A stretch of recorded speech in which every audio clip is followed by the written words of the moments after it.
మన కొడుకువాడు. అన్నీ తెలిసిన తర్వాత పెంచిన కుటుంబాన్ని ఇలాగే నిలబడగలను.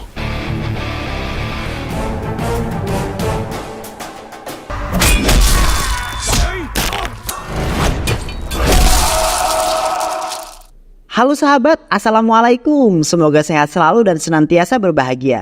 Terima kasih udah subscribe dan menyimak video-video SLMT TV. Semoga Tuhan Yang Maha Esa selalu memberikan rezeki yang berkah dan berlimpah ruah untuk sahabat semua. Nah, kali ini SLMT TV akan membawakan alur cerita film yang berjudul Janata Garage. Film ini mengisahkan tentang pemuda dan bengkel Janata yang selalu membantu rakyat kecil untuk mendapatkan sebuah keadilan. Penasaran dengan kisahnya? Tanpa banyak basa-basi lagi, ini dia alur ceritanya.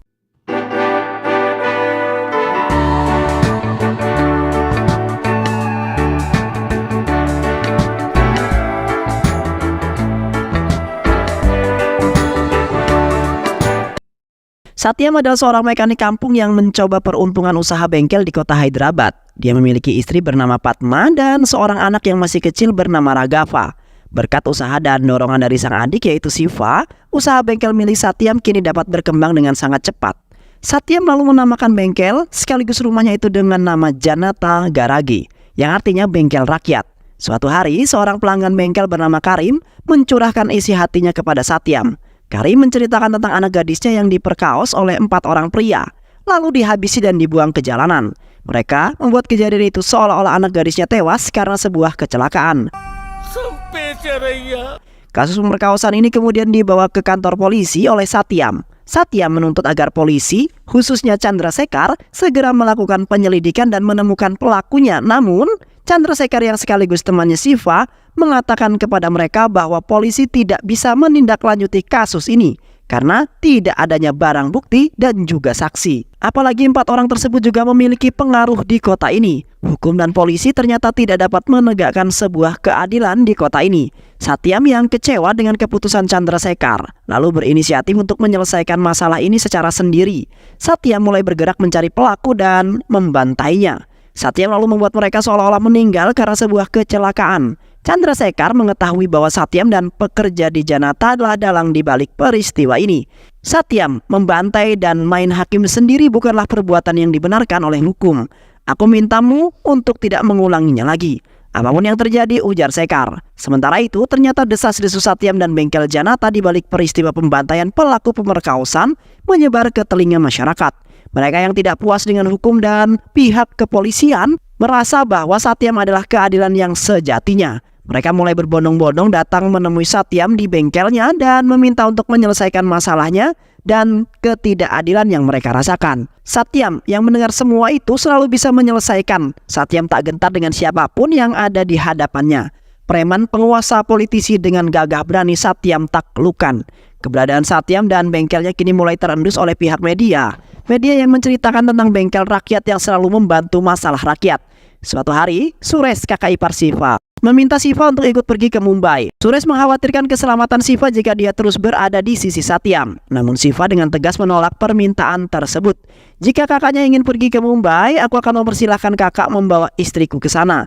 Tapi aku akan tetap berada di sini bersama Kak Satyam. Suresh akhirnya pergi dari sana tanpa membawa apa yang diinginkannya. Tak berselang lama setelah kepergian Suresh, seorang pengusaha bernama Mukesh Rana datang menemui Satyam. Mukesh adalah kakak dari adiknya yang telah dihabisi oleh Satyam. Mukesh tidak marah dengan kematian adiknya, tapi dia memperingati Satyam untuk tidak ikut campur dalam usahanya. Namun Satyam dengan gagah menolak permintaan tersebut. Jika itu adalah hal yang mengganggu masyarakat, maka aku akan pasti membereskannya, ujar Satyam. Sementara itu apa yang ditakutkan Suresh kini menjadi sebuah kenyataan. Siva, istri dan anaknya yang hendak pergi ke sebuah kuil diserang oleh orang yang tak dikenal. Siva dan istrinya tewas di dalam penyerangan tersebut. Hanya anaknya lah yang bernama Adnan yang selamat dalam penyerangan itu. Satyam dan semua keluarga besarnya tentu saja sedih dengan peristiwa yang terjadi. Karena ulah dirinya dan bengkel Janata yang selalu membantu rakyat, Siva dan istrinya harus meregang nyawanya. Namun walaupun demikian, Satyam menegaskan kepada semua orang bahwa dia tetap akan melakukan hal yang sama. Dia dan bengkel Janata tidak akan berhenti membantu rakyat yang membutuhkan sebuah pertolongannya. Untuk menjaga dan melindungi putranya Siva, Satyam lalu menyerahkan Adnan kepada Suresh. Dia meminta Suresh merawat Adnan sebagai hukuman kepada dirinya. Satyam meminta Suresh untuk tidak menceritakan apapun mengenai keluarga sang ayah tercintanya. Hari demi hari terus berlalu. Satyam dan Bengkel Janata tetap membantu masyarakat, sementara Adnan mulai tumbuh dengan baik di sebuah kota Mumbai. Beberapa tahun kemudian, kini Adnan sudah dewasa. Dirinya jauh dari dunia kekerasan, tak seperti keluarga ayahnya.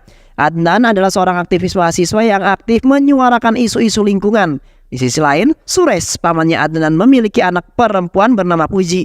Puji adalah seorang gadis yang sangat cantik sekali. Dirinya dan Adnan sering menghabiskan waktu secara bersama-sama. Sementara itu, kecintaan Adnan terhadap lingkungan membuat Suresh mulai khawatir. Karena kecintaannya itu membuat Adnan mulai berlaku kasar. Padahal Suresh sengaja membesarkannya di Mumbai untuk menghindari perilaku kasar seperti keluarga ayahnya di Hyderabad. Perilaku kasar itu dapat dilihat dari Adnan yang menegur teman kelasnya yang bernama Anu. Adnan menilai jika Anu yang sedang bermain kembang api dapat menimbulkan pencemaran udara. Namun dengan teguran Adnan mulai ditanggapi dengan tanggapan yang berbeda oleh Anu. Anu mengira teguran itu adalah godaan Adnan karena menyukai dirinya. Tak hanya itu saja, suatu hari Adnan kembali menegur Anu karena menggunakan jenis kantong plastik berbahaya yang dilarang oleh pemerintah. Kantong plastik itu dapat mencemari lingkungan jauh lebih parah. Namun dari teguran itulah mereka jadi semakin dekat untuk mengetahui tentang kerusakan sebuah lingkungan. Adnan mulai pergi menemui Suresh pamannya. Adnan mengatakan kepada Suresh bahwa dia ingin mengikuti sebuah program pertukaran mahasiswa ke kota Hyderabad. Mendengar kata Hyderabad tentu membuat Suresh menjadi sangat cemas. Ia tak ingin Adnan mengetahui keluarganya yang ada di sana. Oleh karena itu, Suresh tidak mengizinkan Adnan pergi ke sana dengan alasan keadaan kakeknya sedang tidak sehat. Sementara itu di kota Hyderabad, Satyam yang tetap membantu masyarakat kini harus berurusan dengan Mukesh Rana. Karena ulahnya Satyam, ada salah satu proyeknya yang membuat Mukesh yang terpaksa harus dibatalkan. Mukesh selalu mengirim seseorang untuk menghabisi Satyam. Mobil Satyam ditabrak oleh sebuah truk, tapi beruntung Satyam masih selamat. Masyarakat yang mengetahui hal itu langsung berbondong-bondong pergi ke rumah sakit untuk memastikan keadaannya. Chandrasekhar yang ada di sana meminta pihak keluarganya agar memberitahu Satyam untuk tidak memaksakan diri. Mengingat kondisinya yang sekarang sudah tidak lagi muda. Di sisi lain, Adnan juga sedang mendapatkan sebuah masalah. Dirinya ditegur oleh pihak kampus karena berani menentang MLA yang berkuasa. Adnan menuntut kepada MLA untuk membangun taman sebagai ruang terbuka hijau dalam suatu proyek. MLA itu adalah Dispendai. Dispendai yang tak senang dengan tuntutan itu lalu menyuruh adik bungsunya untuk menghabisi Adnan. Namun di luar dugaan ternyata Adnan yang terlihat cupu justru memiliki kekuatan yang sangat besar. Adnan menghajar semua preman yang ada di sana. Preman itu dipukul, ditendang dan dilibas hingga tak berdaya. Keganasan Adnan itu membuat adik bungsunya MLA takut dan melarikan diri. Dia bahkan berhasil dibuat Adnan bertekuk lutut dan memohon ampunannya. Tindakan Adnan itu ternyata diketahui oleh salah satu dosen. Dosen tersebut lalu menghubungi Suresh dan menceritakan apa yang terjadi. Dosen itu meminta Suresh untuk membawa Adnan pergi ke tempat yang aman untuk sementara waktu ini. Dia takut jika MLA itu akan membalas perbuatan Adnan. Berdasarkan hal tersebut, Suresh lalu mengamankan Adnan di kota Hyderabad. Dia mengizinkan Adnan untuk mengikuti program pertukaran mahasiswa yang awalnya sangat ia tentang. Di sisi lain, kini Satyam sudah kembali sehat. Dia sudah diperbolehkan untuk kembali ke rumah. Namun setelah ia kembali, ia mendapati sebuah keanehan karena masyarakat di sana tidak ada yang meminta bantuannya. Satyam lalu melakukan penyelidikan. Betapa sakit hatinya ketika mengetahui bahwa seluruh karyawan dan keluarganya sendiri yang menolak kehadiran masyarakat. Mereka semua menolak masyarakat yang ingin meminta bantuan. Mereka juga menegaskan bahwa bengkel Janata kini hanya merupakan bengkel biasa. Mereka melakukan semua itu untuk kebaikan Satyam sendiri, mengingat bahwa Satyam sekarang sudah tidak lagi muda. Satyam yang menyadari hal tersebut lalu meminta anaknya yaitu Raghava untuk menggantikan dirinya. Namun Raghava yang tidak tertarik dengan hal yang demikian tentu saja menolak usulan sang ayah. Tidak seperti Satyam yang gemar membantu orang lain. Bagi Raghava, membantu orang lain hanyalah perbuatan yang sia-sia. Raghava lalu pergi dari sana. Namun tak lama kemudian, dia justru datang membawa calon istri dan mertuanya. Mak jelek, betapa kagetnya Satyam ketika mengetahui bahwa calon mertua yang dibawa oleh Raghava adalah Mukesh Rana, orang yang selama ini bertikai dengan dirinya. Satyam jelas saja menolak calon besannya itu. Dia tak sudi jika anaknya menikah dengan anaknya Mukesh. Namun Raghava yang kekeh ingin menikah dengan anaknya Mukesh membuat Satyam tidak memiliki pilihan lain. Mukesh rela anaknya menikah dengan Raghava karena dia ingin memanfaatkan nama Janata Garage sebagai pendukung usahanya. Di sisi lain, Adnan kini sudah sampai di kampus yang ada di Hyderabad. Sesampainya di sana, Adnan langsung menemukan banyak proyek-proyek yang merusak lingkungan. Namun mahasiswa sekaligus aktivis di sana tak mampu berbuat banyak. Dari situlah pertama kalinya Adnan mengetahui nama Bengkel Janata. Dulu Bengkel Janata adalah pelopor pertama yang selalu menghentikan proyek-proyek tersebut. Mereka selalu menyelesaikan setiap permasalahan yang ada. Namun entah mengapa, akhir-akhir ini Bengkel Janata tidak lagi menunjukkan taringnya. Tak lama kemudian Adnan pergi ke sebuah area pertambangan. Ternyata proyek tambang tersebut dipimpin oleh Raghava. Adnan meminta Raghava menghentikan pertambangan ini karena sudah banyak merusak lingkungan. Namun Raghava yang arogan tentu saja menolak hal tersebut. Dia malah dengan santai menyuruh anak buahnya untuk menghabisi Adnan. Namun Adnan yang memiliki kekuatan besar sama sekali tidak takut dengan ancaman itu. Mereka dipukuli, diterjang dan dilibas hingga babak belur. Raghava yang melihat anak buahnya dikalahkan tentu tak bisa apa-apa. Adnan kini berhasil menghentikan paksa aksi penambangan tersebut. Peristiwa gagahnya Adnan ternyata sampai ke telinga Satyam. Satyam mengundang Adnan untuk pergi hadir menemui dirinya. Saat itulah awal pertama kali Adnan kembali ke rumah keluarganya, yaitu ayah tercintanya. Namun dirinya dan semua orang yang ada di sana sama sekali tidak saling mengetahui. Satyam tentu tidak keberatan dengan aksinya Adnan. Dia mengundang Adnan untuk bertanya apa alasan dia melakukan ini semua. Adnan lalu menjelaskan bahwa dirinya adalah seorang aktivis lingkungan. Saya tidak melihat adanya kebaikan di mata Raghava, ujar Adnan. Semua orang yang ada di sana tercengang mendengar kata-kata itu.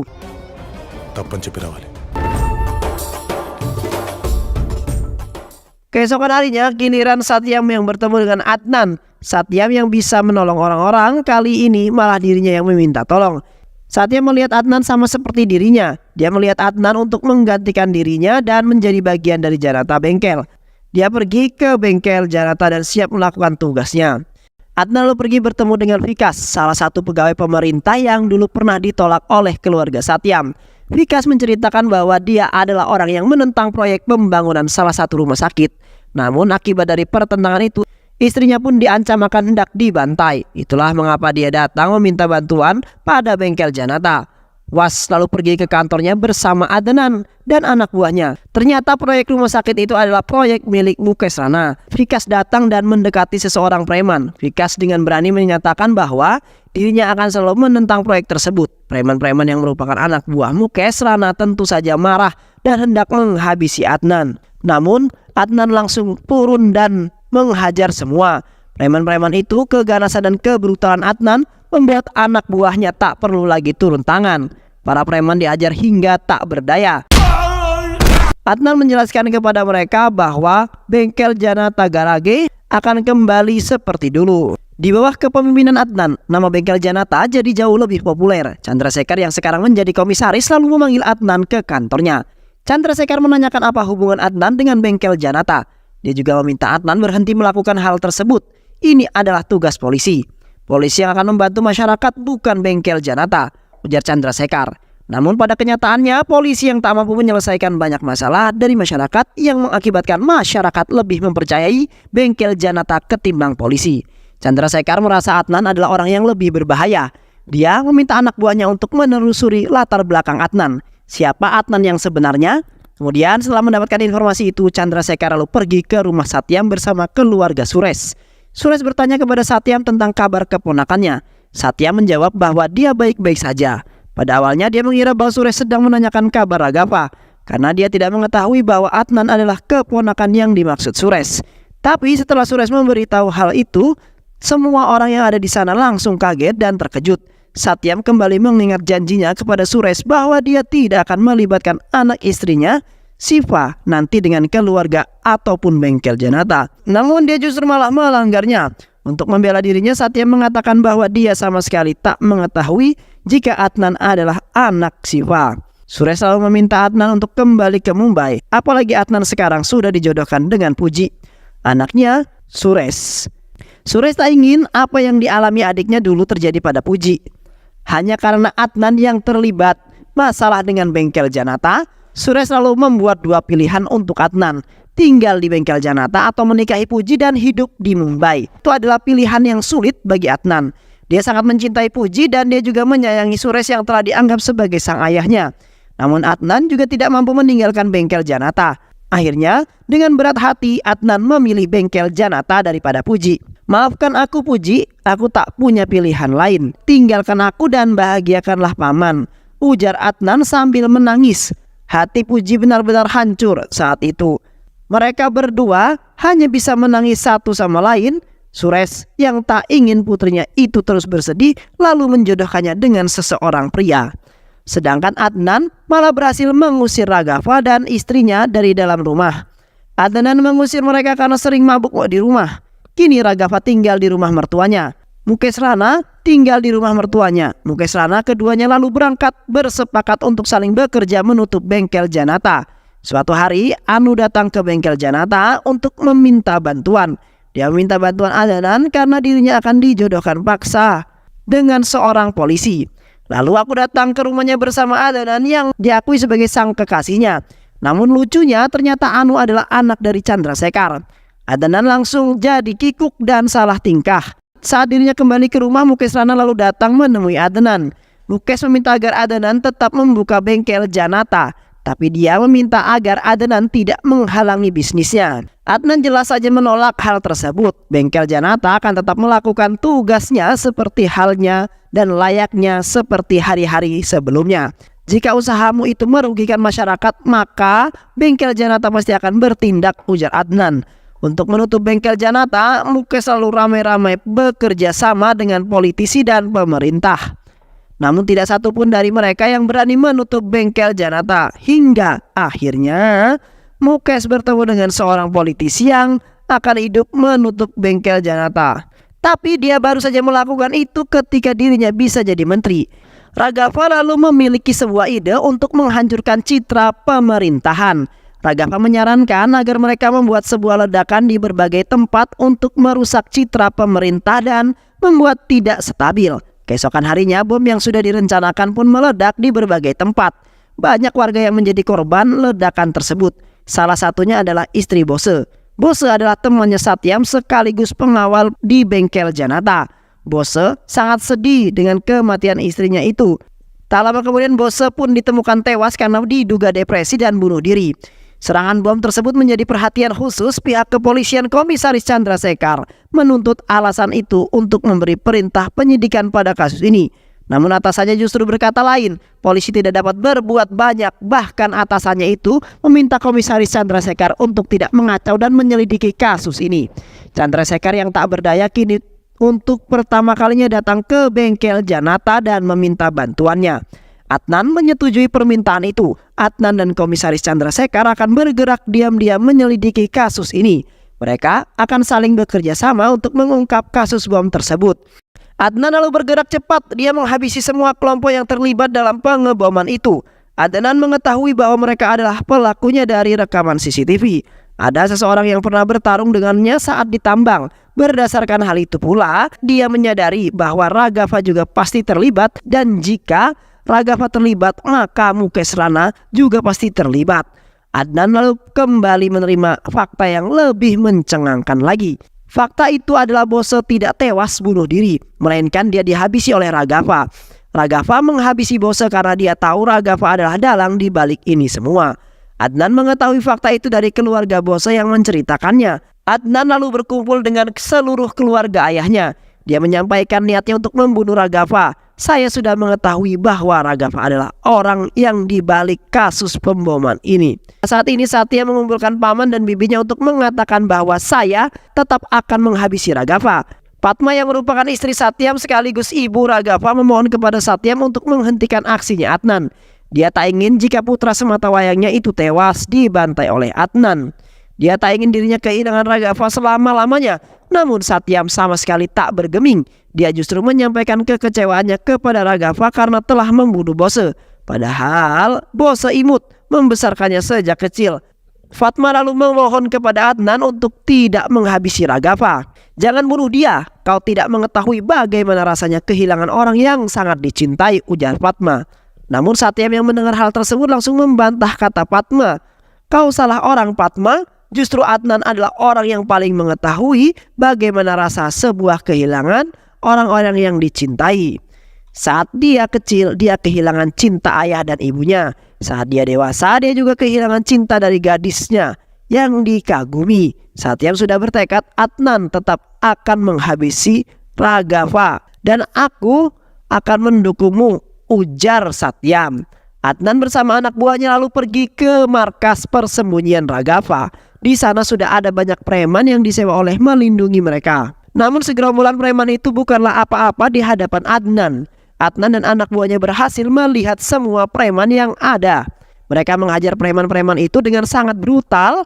Adnan kembali mengamuk dan menghajar preman-preman itu. Adnan kini berhadapan dengan Mukesh Rana. Dia tanpa basa-basi lagi langsung menghabisinya. Raghav yang ketakutan menangis di hadapan Adnan. Dia memohon agar Adnan mau memaafkannya. Adnan, aku ini kakakmu. Maafin aku ya. Maafin aku karena telah melakukan sebuah kesalahan. Namun tak lama kemudian Satyam muncul di hadapan Raghav. Raghav kembali memelas kepada ayahnya tersebut. Dia memohon agar ayahnya mau mengampuni dirinya. Tapi Satyam dengan tegas mengatakan, bengkel Janata akan menghukum orang tanpa pandang bulu. Itu semua demi tegaknya keadilan bagi masyarakat. Satyam lalu menghabisi Raghav tanpa belas kasihan. Dan film pun selesai.